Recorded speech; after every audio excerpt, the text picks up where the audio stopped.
السلام علیکم، بسم اللہ الرحمن الرحیم۔ محترم ناظرین، آج کی ویڈیو کا ٹاپک ہے وسوسے کیوں آتے ہیں، وسوسے کیا ہیں، کیا وسوسوں سے ڈر کر نماز اور دیگر نیک اعمال چھوڑ دیں، وسوسوں کا علاج کیسے کریں، کیا برے خیالات اور وسوسوں پر گناہ ملتا ہے۔ ان سب باتوں کے جواب کے لیے ہماری ویڈیو مکمل دیکھیں اور اس پر عمل کریں۔ آئیے سماعت فرمائیے۔ وسوسہ بیماری کی ایک قسم ہے جو کہ شیطان کے انسان پر حاوی ہونے کی وجہ سے ہوتی ہے، یا پھر نفس امارہ کا جب غلبہ ہو تب وسوسے آتے ہیں۔ اسی لیے وسوسوں کا علاج ایمان کو قوی بنانے سے ہوگا، نیز شیطان کے راستوں کو کمزور بنانے سے علاج میں مدد ملے گی۔ آپ کثرت کے ساتھ نیکیاں کریں، اللہ تعالیٰ کی جانب رجوع کریں، زیادہ سے زیادہ ذکر، تسبیح اور استغفار کریں، نماز کی طرف لوٹیں اور اللہ کے سامنے گڑ گڑائیں۔ اللہ تعالیٰ آپ کی دعاؤں کو قبول فرمائے گا۔ اللہ تعالیٰ تو بندے پر بندے سے بھی زیادہ رحم کرنے والا ہے۔ اللہ تعالیٰ کا فرمان ہے، بھلا کون ہے جو لاچار کی فریاد رسی کرتا ہے جب وہ اسے پکارتا ہے اور اس کی تکلیف کو دور کر دیتا ہے، اور وہ کون ہے جو تمہیں زمین کا جانشین بناتا ہے، کیا اللہ کے ساتھ کوئی اور الہ بھی ہے؟ تم لوگ تھوڑا ہی غور کرتے ہو۔ ایسے ہی ایک اور مقام پر فرمایا، ایوب علیہ السلام کی اس حالت کو یاد کرو جب کہ انہوں نے اپنے پروردگار کو پکارا کہ جب مجھے یہ بیماری لگ گئی ہے اور تو رحم کرنے والوں میں سے زیادہ رحم کرنے والا ہے، ہم نے اس کی سن لی اور جو دکھ انہیں تھا اسے دور کر دیا۔ وسوسوں کی بیماری میں مبتلا آپ بہت سے لوگوں کو دیکھیں گے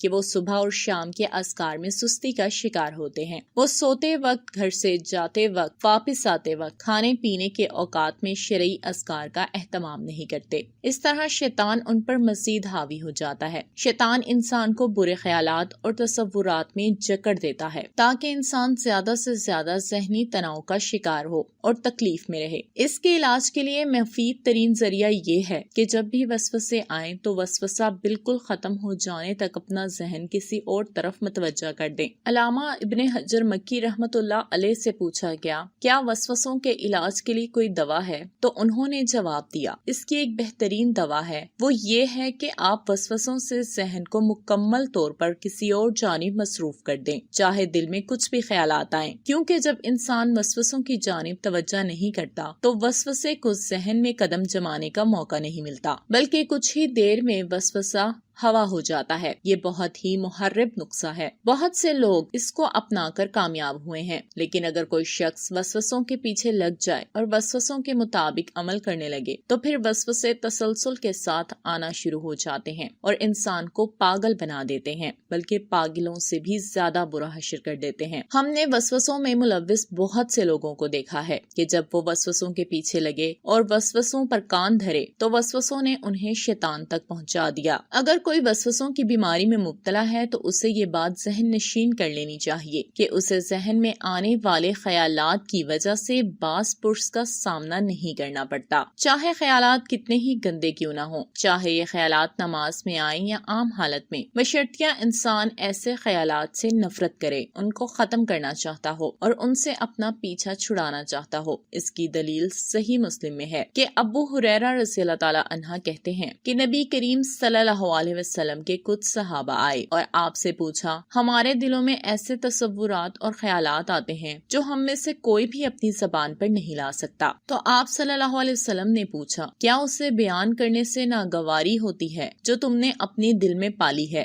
انہوں نے کہا، جی ہاں۔ تو آپ صلی اللہ علیہ وسلم نے فرمایا، یہ صریح ایمان ہے، یعنی اس بات کو زبان پر نہ لانے کی سکت تمہارے دلوں میں ایمان کی علامت ہے۔ اسی طرح شیخ ابن باز رحمۃ اللہ علیہ سے پوچھا گیا، بسا اوقات انسان کے دماغ میں وسوسے اور افکار آتے رہتے ہیں، خصوصاً عقیدہ توحید اور ایمان کے متعلق، تو کیا مسلمانوں کا ان افکار کا مواخذہ ہوگا؟ اس پر انہوں نے جواب دیا، آپ صلی اللہ علیہ وسلم نے صحیح بخاری اور مسلم وغیرہ میں ثابت ہے، آپ صلی اللہ علیہ وسلم نے فرمایا، بے شک اللہ تعالیٰ نے میری امت کے لیے دل میں آنے والے خیالات کو معاف کر دیا ہے جب تک ان پر عمل نہ کیا جائے یا انہیں زبان پر نہ لایا جائے۔ اور صحابہ اکرام سے بھی یہ ثابت ثابت ہے کہ انہوں نے آپ صلی اللہ علیہ وسلم سے اپنے دلوں میں آنے والے وسوسوں کے بارے میں پوچھا، جن میں سوال میں مذکورہ امور تھے، تو انہیں آپ صلی اللہ علیہ وسلم نے فرمایا یہ صریح ایمان ہے۔ اس حدیث کو امام مسلم نے روایت کیا ہے۔ آپ صلی اللہ علیہ وسلم کا یہ بھی فرمان ہے کہ لوگ سوالات کرتے ہوئے بڑھتے چلے جائیں گے، یہاں تک کہ کہا جائے گا یہ تو اللہ کا پیدا کردہ مخلوق ہے، تو اللہ کو کس نے پیدا کیا ہے؟ چنانچہ اگر کسی کے دل میں یہ بات آئے تو کہہ دے میں اللہ اور اس کے رسولوں پر ایمان لایا۔ ایک اور روایت میں کچھ یوں الفاظ ہیں، اللہ سے پناہ مانگنے اور ایسے سوالات کو ذہن سے جھٹک دے۔ اس حدیث کو امام مسلم نے روایت کیا ہے۔ اکثر لوگ شکایت کرتے ہیں کہ ہمیں برے خیالات بہت زیادہ آتے ہیں، تو کیا ہم نیک اعمال چھوڑ دیں؟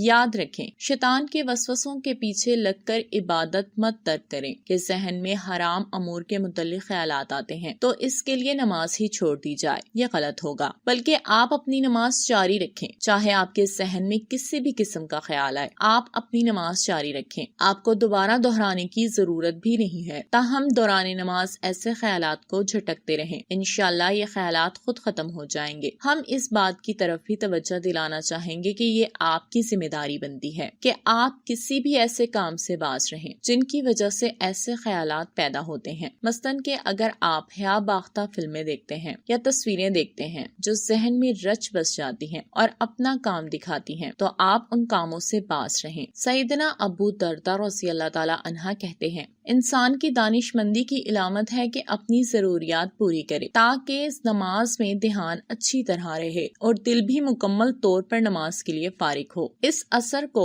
مروسی نے تعظیم قدر صلاۃ کہا ہے اور امام بخاری نے اسے اپنی صحیح بخاری میں معلق طور پر ذکر کیا ہے۔ ہم اللہ تعالیٰ سے اپنے لیے اور آپ کے لیے عمل کی توفیق کی دعا مانگتے ہیں، آمین۔ امید کرتی ہوں دوستوں آپ کو یہ ہماری ویڈیو پسند آئی ہوگی، اسی لیے اسے زیادہ سے زیادہ اپنے دوستوں اور پیاروں کے ساتھ شیئر کریں تاکہ وہ بھی اس سے فائدہ اٹھا سکیں، اور ویڈیو پسند آنے کی صورت میں ہمارے چینل کو سبسکرائب کرنا نہ بھولیں اور ساتھ میں لگے بیل آئیکن کو بھی لازمی پریس کر دیں تاکہ آپ ہماری ہر نئے آنے والی ویڈیو دیکھ سکیں۔